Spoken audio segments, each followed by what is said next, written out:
खुश्क रवैया रखने वाला इस दरख्त की मानित है जो फूलों और फलों से महरूम हो, ना बैठने वाले को साया दे और ना नजर डालने वाले को खुशी पहुंचाए।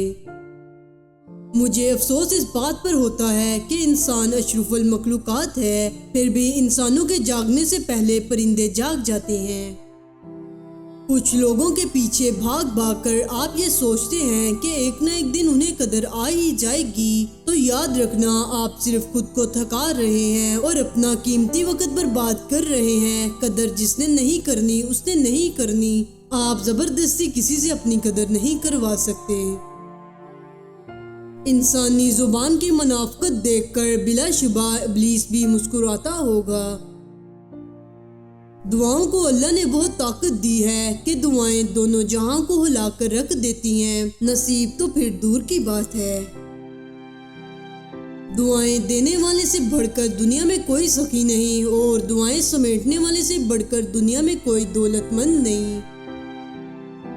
टूटने के बाद तुम में जो हिम्मत आती है ना, दरअसल तुम्हें रब थाम चुका होता है।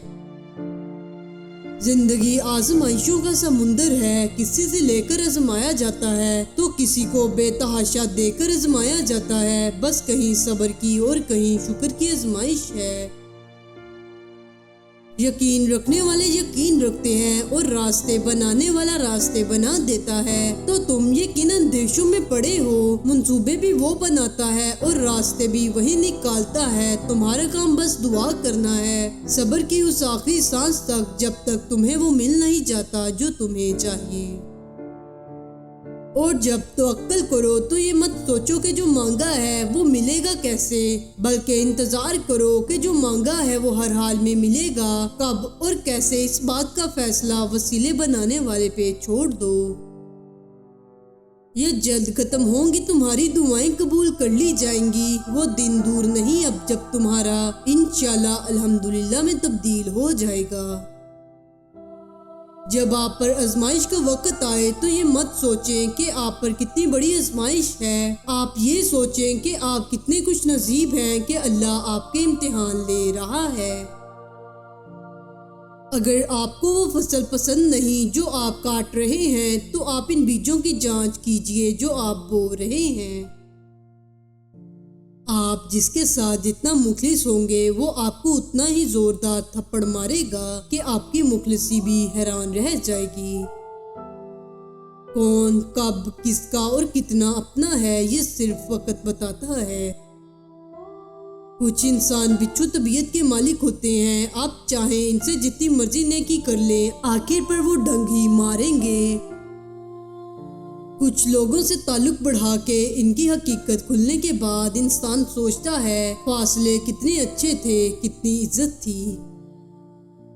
फर्ज होते हैं आंसुओं के सजदे बुलंद जब आजमाइश की अजान होती है। बड़ा मुश्किल है जब्त का वजू संभालना, बड़ी लंबी ये सब्र की नमाज होती है। वो ताल्लुक भी आरजी निकला, उम्र बीती जिसको निभाने में। अल्फाज का चुनाव सोच समझ कर करें। आपके अल्फाज आपकी तरबियत, खानदान और आपके मजाज का पता देते हैं। बेलगाम अल्फाज बेलगाम जानवर की मानिंद होते हैं। अपनी जुबान से निकले अल्फाज की जिम्मेदारी तो हम ले सकते हैं, लेकिन समझने वाले की सोच की जिम्मेदारी किसी तौर नहीं ली जा सकती। काली ऐनक लगाकर दुनिया को काला कहना कुछ लोगों की तरबियत में शामिल होता है।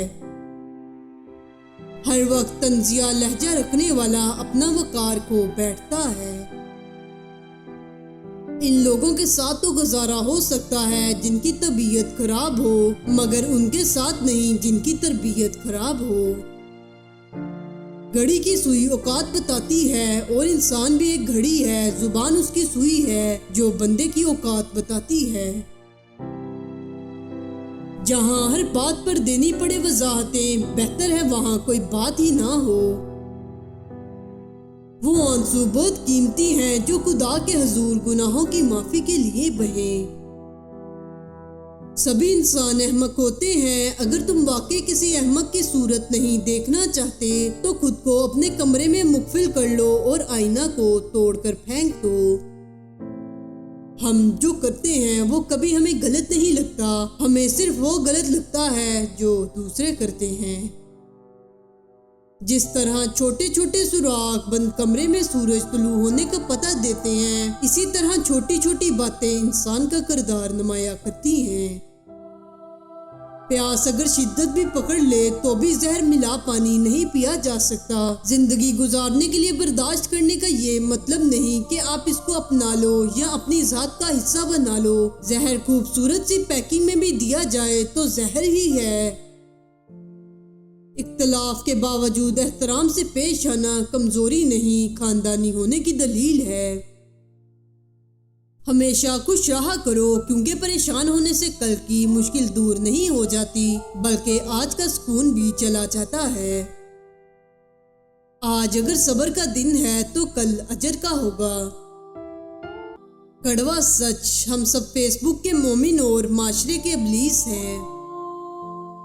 बेहतरीन आंख वो है जिससे इंसान अपने अंदर झांक सके। इंसानों से गलतियां हो जाया करती हैं, गलती का इतराफ करके सुरखरू हो जाएं, मेरा रब इज्जतों से नवाजेगा। एहतराम करना तरबियत होती है, कमजोरी नहीं। माजरत करना हुस्न इखलाक होता है, जिल्लत नहीं। कुछ आहें, कुछ सिसकियां, कुछ आंसू राज होते हैं आपके और रब के दरमियान। उन्हें लोगों के कंधों पर बहाकर जाया ना कर देना, इनका मकाम बहुत ऊंचा होता है। ये जमीन पर बहने से कबल अर्श वाले की निगाह में आते